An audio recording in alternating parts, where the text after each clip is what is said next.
The book of Obadiah, the vision of Obadiah. Thus saith the Lord God concerning Edom, We have heard a rumor from the Lord, and an ambassador is sent among the heathen. Arise ye, and let us rise up against her in battle. Behold, I have made thee small among the heathen. Thou art greatly despised. The pride of thine heart hath deceived thee, thou that dwellest in the clefts of the rock, whose habitation is high, that saith in his heart, Who shall bring me down to the ground? Though thou exalt thyself as the eagle, and though thou set thy nest among the stars, thence will I bring thee down, saith the Lord. If thieves came to thee, if robbers by night, how art thou cut off?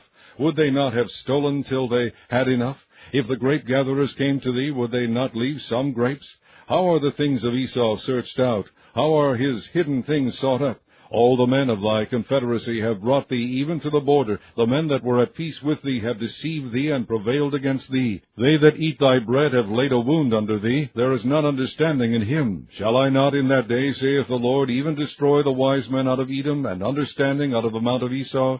And thy mighty men, O Teman, shall be dismayed, to the end that every one of the mount of Esau may be cut off by slaughter. For thy violence against thy brother Jacob, shame shall cover thee, and thou shalt be cut off forever. In the day that thou stoodest on the other side, in the day that the strangers carried away captive his forces, and foreigners entered into his gates, and cast lots upon Jerusalem, even thou wast as one of them. But thou shouldest not have looked on the day of thy brother in the day that he became a stranger, neither shouldest thou have rejoiced over the children of Judah in the day of their destruction, neither shouldest thou have spoken proudly in the day of distress.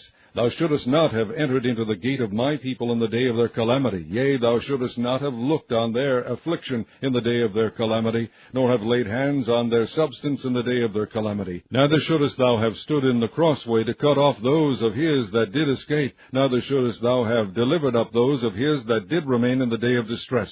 For the day of the Lord is near upon all the heathen. As thou hast done, it shall be done unto thee. Thy reward shall return upon thine own head. For as ye have drunk upon my holy mountain, so shall all the heathen drink continually. Yea, they shall drink, and they shall swallow down, and they shall be as though they had not been.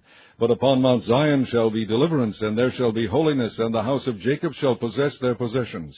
And the house of Jacob shall be a fire, and the house of Joseph a flame, and the house of Esau for stubble, and they shall kindle in them and devour them. And there shall not be any remaining of the house of Esau, for the Lord hath spoken it.